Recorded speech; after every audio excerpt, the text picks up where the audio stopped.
Hello everyone, welcome back to our channel. तो जैसा कि आज एसएससी का एग्जाम था हमारा, आज फर्स्ट डे का first shift, second shift and third shift सारे शिफ्ट हो चुके हैं और मेरे बच्चों से बात भी हो गई है जिन लोगों ने एग्जाम दिया है। तो on the basis of that मैं आज आपको बताने वाला हूँ क्या सीजीएल का पेपर रिपीट हो रहा है सीएचएसएल में, क्या रॉन्ग क्वेश्चन आ रहे हैं, क्या पेपर डिले हो रहा है, क्या कंप्यूटर वर्किंग वाली जो समस्या थी वो सॉल्व हो पा रही है कि नहीं हो पा रही है, मैथ में कैसे सवाल आ रहे हैं, इंग्लिश में कैसे आ रहे हैं, क्या कोई पैटर्न चेंज हुआ है, क्या जीके में पैटर्न चेंज हुआ है या फिर रीजनिंग में कुछ चेंजेस आए हैं, और अपकमिंग एग्जाम्स के लिए आपको क्या करना चाहिए। मैं आपको उसकी भी इंपॉर्टेंट टिप्स दे दूंगा जो कि शायद आपके लिए काफी हेल्पफुल रहेंगी आपके एग्जाम के लिए। तो चलिए शुरुआत करते हैं पहले क्वेश्चन से। क्या पेपर रिपीट हुआ है सीजीएल 2025 से? तो इसका आंसर है यस, रिपीट हुआ है। मुझको कुछ बच्चों ने बोला है कि कुछ क्वेश्चंस आए थे 2025 से, मगर ज्यादा बच्चों ने क्यों नहीं बोला, क्योंकि आपको पता ही है कि पेपर शेयरिंग करना उतना था नहीं। सीजीएल 2025 में वो लिख के भी आया था कि आप अपनी आंसर की शेयर नहीं कर सकते। तो ऐसा हो सकता है कि जिन बच्चों ने उस शिफ्ट में पेपर दिया था और जिनका आज गया था, शायद कुछ क्वेश्चंस मैच हुए होंगे। और टेलीग्राम पे ऐसे चैनल्स हैं जिनके पास ये जो पीडीएफ है 2025 एग्जाम्स की, उन्होंने डाल के रखी है अपने चैनल पे। अगर आप कहेंगे तो मैं आपको इनकी पीडीएफ प्रोवाइड कर दूंगा सीजीएल एग्जाम की फ्री ऑफ कॉस्ट चैनल में अपने। रही बात रॉन्ग क्वेश्चन की, तो अब तक तो मुझे किसी बच्चे ने नहीं बोला कि कोई रॉन्ग क्वेश्चन आए थे कि नहीं आए थे। पेपर डिले अब तक कहीं भी नहीं हुआ, ये काफ़ी अच्छी बात है। कंप्यूटर वर्किंग वाली जो समस्या है, ये आप कह सकते हैं कि 95% केसेस में ऐसा नहीं है, मगर कुछ बच्चों में ये डिले आया है। मगर आप संभाल के चलिए कि कंप्यूटर में कोई दिक्कत नहीं होगी, ना ही पेपर डिले होगा और ना ही राउंड क्वेश्चंस। तो चलिए अब जान लेते हैं कि मैथ में, इंग्लिश में, जीके में और रीजनिंग में कैसा पेपर आया था उसके बारे में। तो सबसे पहले हम बात कर लेते हैं मैथ के बारे में। अब देखिए, जब मैं आपको बोलूंगा कि मैथ का पेपर आसान आया था कि इजी आया था, मैं आपको बताऊंगा ऑन द बेसिस ऑफ कि जिन बच्चों के 140 से 160 के बीच में आ रहे थे, उनके हिसाब से ये पेपर इजी आया है कि मॉडरेट आया है कि डिफिकल्ट आया है। तो अगर आपका लेवल इससे ज़्यादा है तो आप उसके साथ कंपेयर कर लीजिएगा। अगर मैं बोलता हूँ कि पेपर मॉडरेट आया था, तो इसका मतलब है कि इन रेंज वाले बच्चों के लिए मॉडरेट आया था। तो अगर 120 के आसपास आ रहे थे तो आप उसको डिफिकल्टी मान के चलिएगा। चलिए फिर मैं आपको पेपर की डिफिकल्टी का लेवल बता देता हूँ। आप मैथ में आराम से 20 से 22 क्वेश्चंस कर पाएंगे अगर आपके नंबर इस रेंज में आ रहे थे। आप रीजनिंग में भी आराम से 22 से 23 क्वेश्चंस कर पाएंगे। आप इंग्लिश में 20 क्वेश्चन तक कर पाएंगे, क्योंकि इंग्लिश जो है हमारी, वो सीजीएल के कंपैरिजन में इजी तो आ रही है उसके कंपैरिजन में, मगर नॉर्मली क्या है वो मॉडरेट आ रही है। यानी कि आपको इंग्लिश पे इसमें ध्यान देना पड़ जाएगा। और जीके में आप 12 से 13 क्वेश्चन के आसपास आप अटेम्प्ट कर पाएंगे, ऐसा पेपर आ रहा है। अब बात कर लेते हैं रीजनिंग की। तो रीजनिंग में आपका कुछ भी न्यू देखने का नहीं आ रहा है, कि ऐसा कुछ भी नहीं जो नया आ रहा है। पर जो नई चीज जो हल्की सी जो आई है वो है पजल्स। आप इसको एक बार देख सकते हैं, क्योंकि सीएचएसएल में पहले नहीं आया था। और आपको क्या क्या आ रहा है इसमें, आपके सिलोजिज्म के क्वेश्चंस आ रहे हैं, आपके फिगर के क्वेश्चंस आ रहे हैं, आपकी कोडिंग डिकोडिंग आ रही है जो कि आपने प्रैक्टिस करी होगी, आपके डायरेक्शन एंड डिस्टेंस से सवाल आ रहे हैं, और आपके मैथमेटिकल ऑपरेशन से सवाल आ रहे हैं। कौन से सवाल नहीं आ रहे? तो कैलेंडर वाले सवाल नहीं आए अब तक, ना ही क्लॉक वाले कोई सवाल आया है अब तक रीजनिंग में। बाकी अगर आपने प्रैक्टिस करके रखी तो आप आराम से 22 से 23 क्वेश्चन कर लेंगे।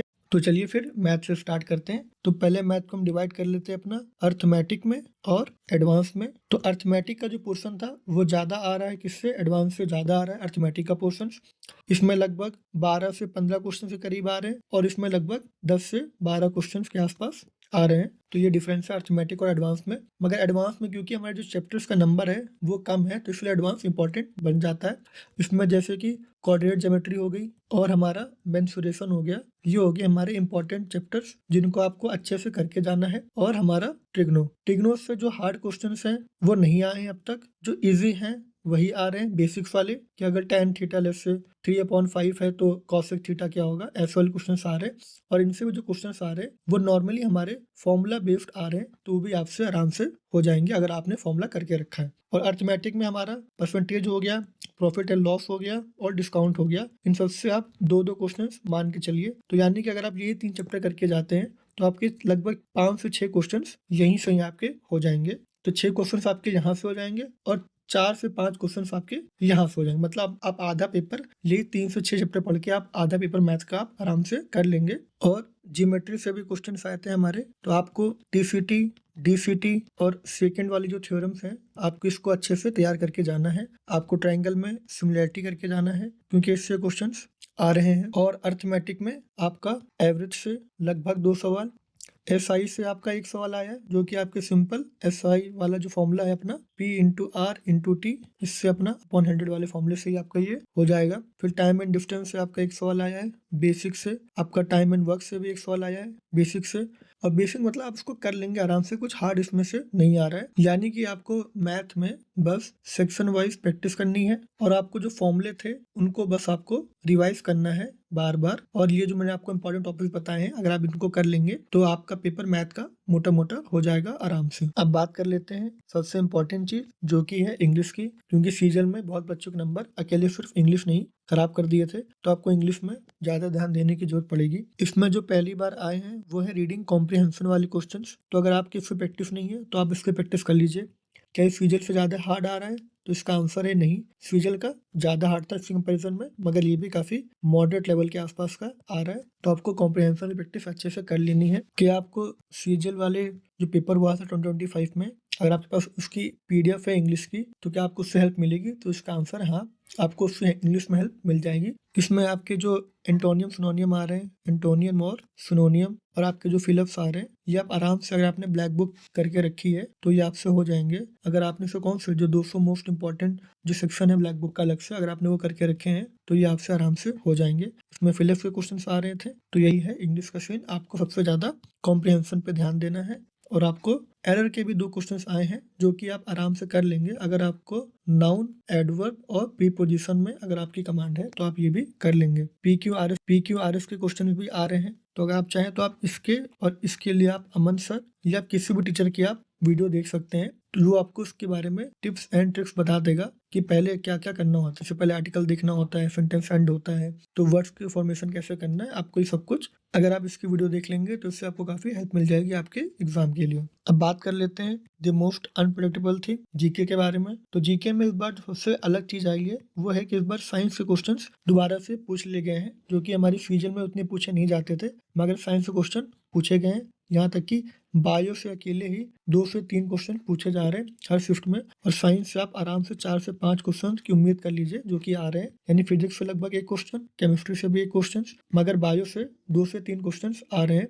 तो इसके लिए आप जो 9th एंड 10th की जो बायो की बुक है NCERT की, अगर आप उससे पढ़ेंगे तो आपका काम हो जाएगा। या फिर उसमें बेसिक ही पूछ रहे हैं मगर आपको रिवाइज करना पड़ेगा, जैसे कि डिसीज हो गए, रेस्पिरेटरी सिस्टम हो गए, माइटोकॉन्ड्रिया क्या होता है, अगर आप ये सब पढ़ लेंगे बेसिक तो आपका काम हो जाएगा। मगर आपको बायो रिवाइज करनी पड़ेगी क्योंकि उसमें ये फैक्ट बेस्ड ज्यादा होता है। आता है हमारा हिस्ट्री के क्वेश्चन जो कि आ रहे हैं 4 से 6 क्वेश्चन आपके हिस्ट्री के आसपास आ जा रहे हैं। फिर आपका पॉलिटी आता है, और पॉलिटी में हर बार की तरह सफेद क्वेश्चन पॉलिटी से ही पूछे जा रहे हैं। तो उसके लिए वही आपके फंडामेंटल राइट्स, DPSP, प्रेसिडेंट और GST वाले क्वेश्चंस एंड अमेंडमेंट, मैंने ये सब कुछ पहले ही अपनी वीडियो में, पिछली वीडियो में बता दिया है, और मैंने इसका जो लिंक है मैंने वो डिस्क्रिप्शन में डाल दिया। आप उस पर क्लिक करेंगे तो आ जाएगा।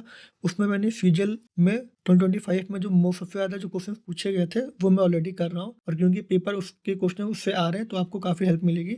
तो मैं आपको डिस्क्रिप्शन में उसका लिंक दे दूंगा, आप उससे कर लीजिएगा। तो आपका पॉलिटी वाला जो सेगमेंट है ये पूरा कंप्लीट हो जाएगा। लगभग 10 मिनट की वीडियो है। अगर आप उसके मैं जितना भी इंपॉर्टेंट बताया अगर आप वो कर लेंगे, तो अगर पॉलिटी से अगर 5 क्वेश्चन आएंगे तो आप 4 डेफिनेटली कर लेंगे। और हो सकता है कि आप 5 के 5 ही कर ले पॉलिटी से उसके क्वेश्चन। हिस्ट्री में अगर आपको देखना है तो आप इंडियन नेशनल मूवमेंट देख सकते हैं, यानी कि 1900 से लेके 1947 तक। इसके अगर आप इसकी अगर हिस्ट्री पढ़ लेंगे तो इससे क्वेश्चन आने की ज़्यादा संभावना है, और इसका जो पोर्शन है वो भी छोटा है एज कम्पेयर टू बाकी पोर्शन हिस्ट्री के। और आप विजयनगर एम्पायर के बारे में भी पढ़ सकते हैं। अब बात कर लेते हैं इकोनॉमिक्स की। तो इकोनॉमिक्स में आपके 5 ईयर प्लान्स आप रिवाइज कर लीजिएगा। और बात कर लेते हैं ज्योग्राफी भी। तो ज्योग्राफी में आपको रॉक्स पढ़ लेना है, और इसमें आपको GDP, GNP ये वाले सवाल आपको कर लेने हैं। अगर आप इतना सब कुछ कर लेंगे तो आपका पेपर अच्छा जाएगा। और अगर आप इन सारी चीज़ों को फॉलो करते हैं तो आपके 140 से लेके 160 के बीच में आपके मार्क्स आ जाएंगे, डिपेंडिंग कि आप अभी आपका कौन सा लेवल है। एंड आपको पेपर के लिए ऑल दी बेस्ट, आपका पेपर अच्छा जाए। कल भी मेरे स्टूडेंट का एग्जाम है, तो जैसे एग्जाम दे के आएगा मैं उससे बात करके आपके लिए एकदम डिटेल वीडियो ले आऊँगा। कल की फर्स्ट शिफ्ट का वीडियो आपको जल्दी मिल जाएगा, मैं कोशिश करूँगा। और आप सीजल 2025 का आप आराम से उसके क्वेश्चंस को आप रिवाइज कर लीजिए, खासकर इंग्लिश के लिए और जीके के लिए, क्योंकि अगर इससे रिपीट होता है तो आपके लिए काफ़ी हेल्पफुल रहेगा, और पेपर भी हल्का हल्का रिपीट हो रहा है। And thank you so much for watching the video till the end.